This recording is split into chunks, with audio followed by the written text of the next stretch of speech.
Mic check, mic check, mic check, mic check, mic check, mic check, mic check, mic check. Nice. Let's get the fucking work.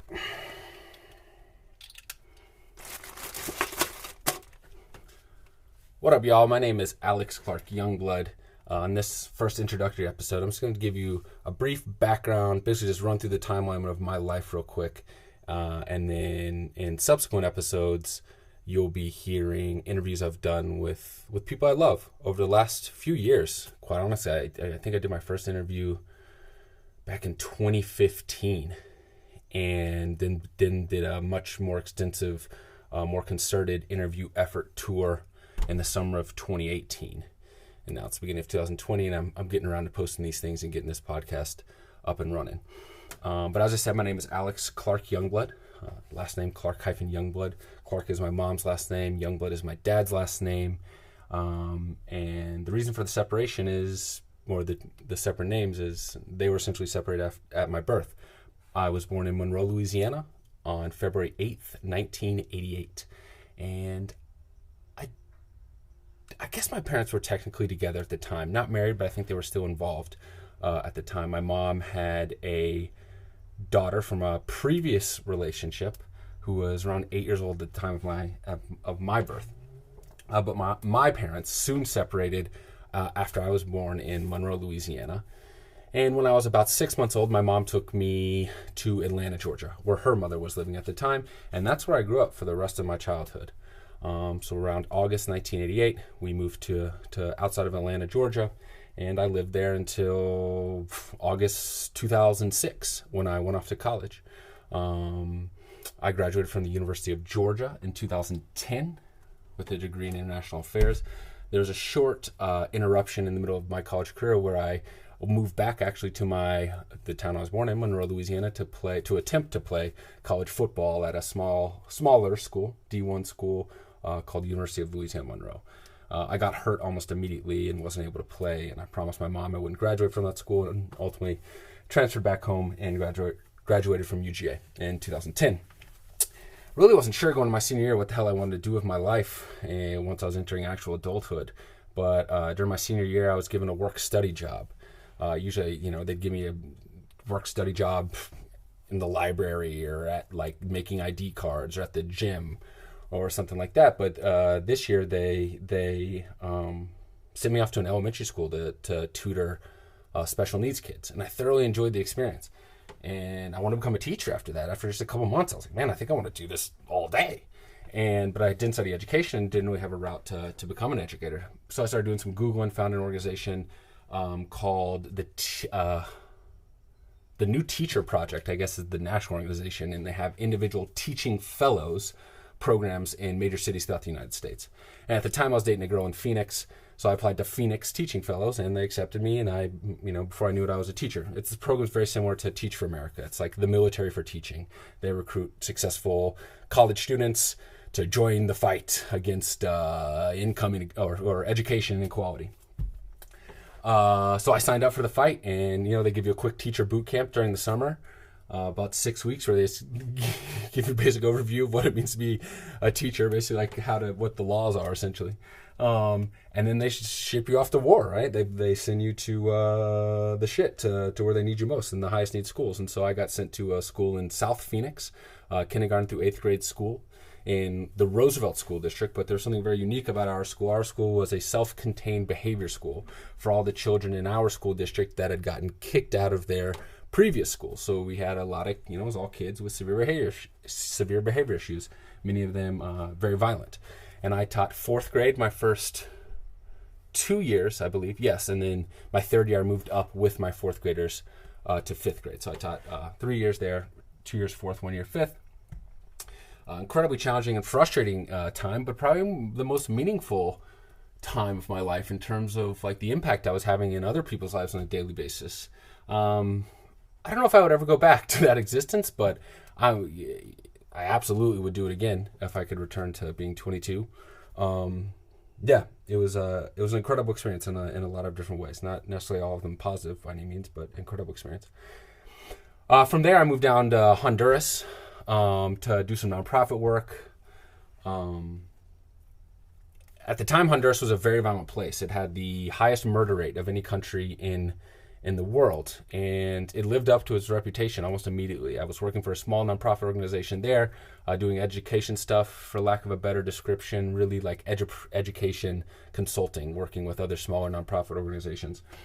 And almost immediately there were shootings and murders within my neighborhood, and within about 2 to 3 months, the organization I was working for evacuated our program from the country and wanted me to return to our DC offices and have a little hiatus, and they're going to ship me off to Uganda. But I wanted to be in Honduras specifically. I wanted to be have this Honduran experience. Honduras at the time, and still is, fucking wild place, and a really lawless and violent, crazy place. And I wanted that experience. And also my little sister was down there working for another organization, doing even more high level stuff. I mean, much more impactful stuff than really I was doing. And then I had my roommate at the time was slowly becoming one of my best friends on the planet, and I didn't want to leave him as well. So I stayed basically just kind of like freelance, but freelance insinuates that you're getting paid, just like continuing to work on my projects at my own pace without getting compensated for it. But it was a crazy cool experience too.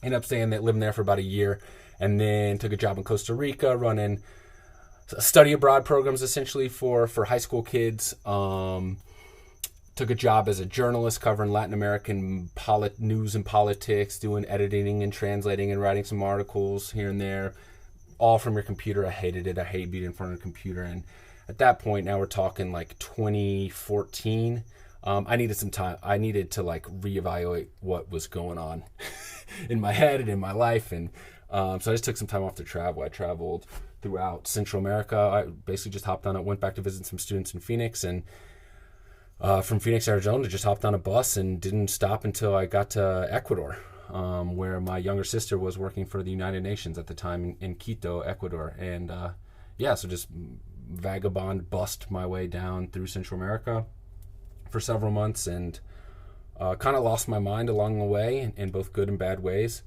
After that, came back to the U.S., just went back to Phoenix and taught high school just to kind of get resettled and reestablished as an adult in the United States again. Continued to work in education sector for the next 2 to 3 years. Went back to Atlanta actually for a year and just did specifically behavior coaching essentially. Took a job. Then I was dating a girl in D.C. at the time, and she's from, long story, she's from Argentina, was living in D.C. at the time. And so I moved up there to try to, really make the relationship work, and took a job as a PE teacher at a high school, really cool charter school, But education didn't work out. I kind of knew I was done with education, didn't have any patience left, and the relationship didn't work out at that time. And so I disappeared again.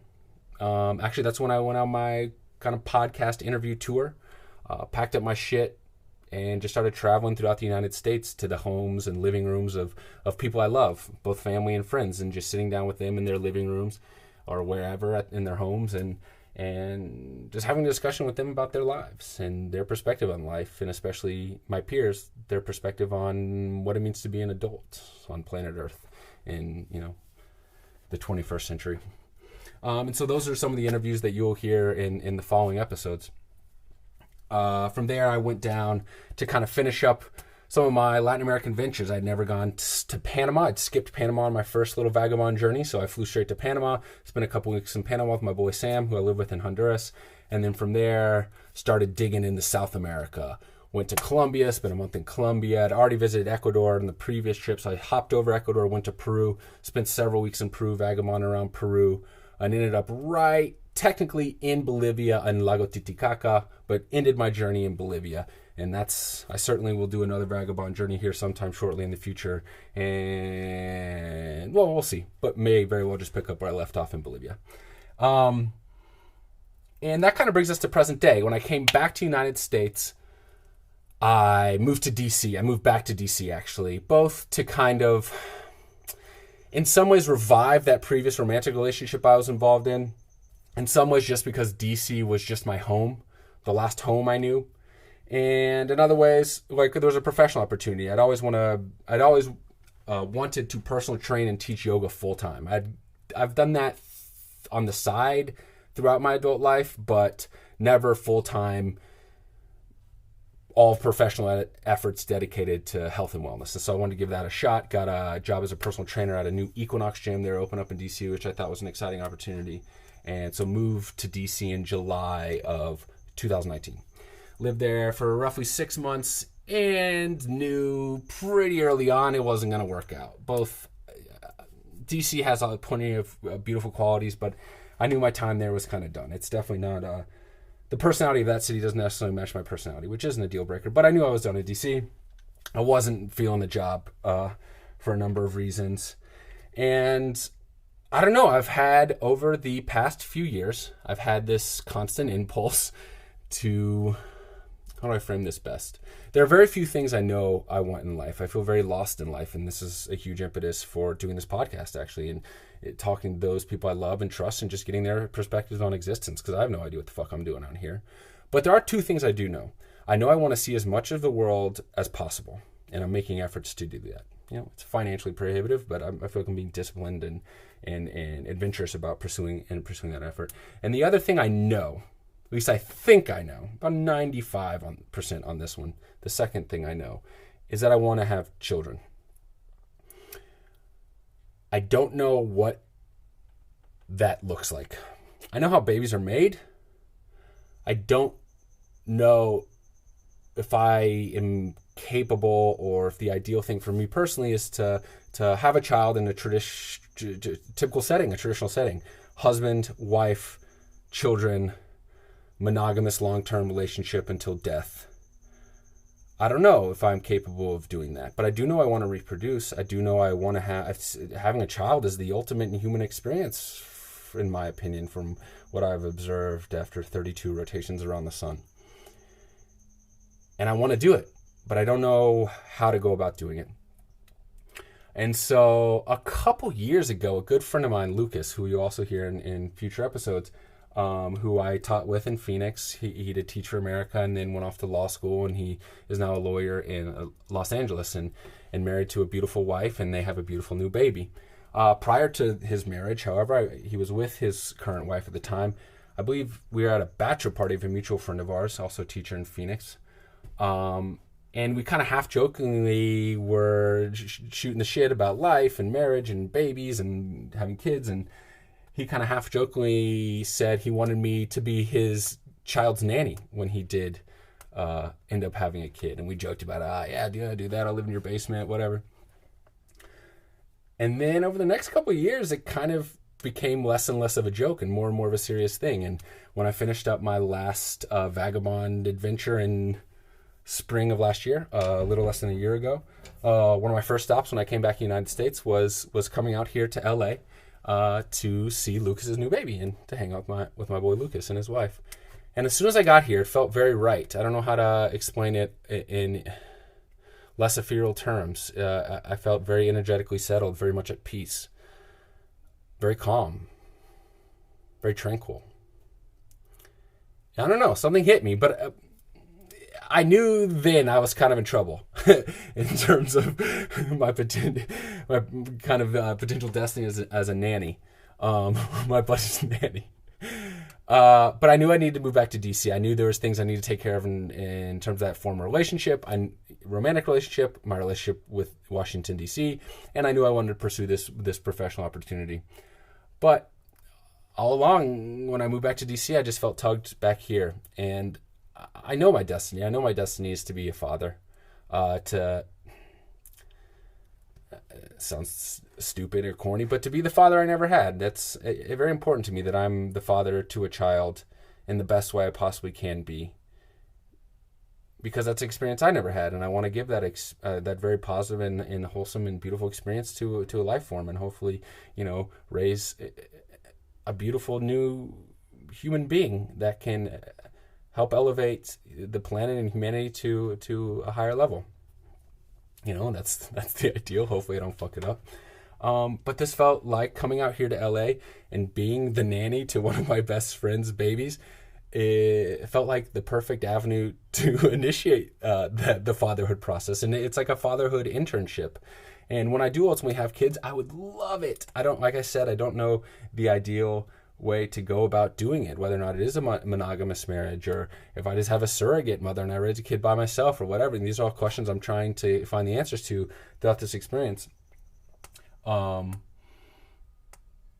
I think right now, I think I'd like to be a stay-at-home dad. I think that sounds awesome to me. If I could hang out with my kid all day long, like my baby, toddler children all day long, and then once they reach school age, send them off to school, and then I'll figure it out from there. That just sounds amazing to me, hang out with my kids all day while they're learning those first few years of existence. Man, that sounds amazing. And so that's what I'm doing now. I'm doing it with my with a good friend of mine's child in December. Well, around October, I guess November, actually, him and I, started having serious discussions about what this would look like, and kind of getting into the weeds about, can we really do this? Can your best friend be, your kid's nanny? But I moved out here in December, and it's been the happiest I've been in probably my entire adult life. It's the happiest I've been in a long time.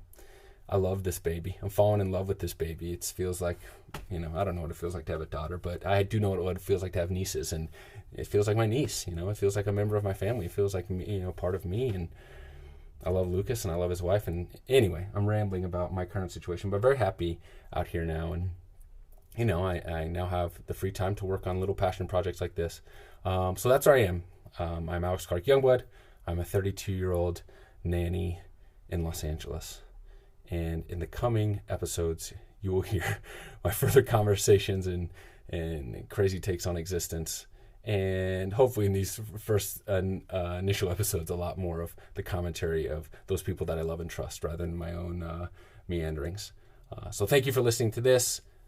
Please continue listening if you want to hear more of this bullshit. But I think it will be a good time. I know it will be. I know it will be thought-provoking. I've got them things to say, and anytime you sit down with people and just ask them about their lives, and you fucking just ordinary people, I think some pretty profound shit comes out. So please feel free to join me on this journey here, and in these initial stages, I'm going to try to crank out about one interview a week. And then maybe pick up the pace after that. So you'll be hearing from my mom and my estranged father and my sisters and distant brothers, half-brothers, and all of my best friends. And then from there, where I would like to build upon that, start talking to some strangers and experts in fields, or, whatever, people that I don't have a personal relationship with. But, the foundation of this project is going to be conversations with those I love. And then we'll expand that love, and we'll start having conversations with strangers and spread love to them as well, and welcome them in and have them become our friends as well. So thank you for tuning in, and enjoy what unfolds.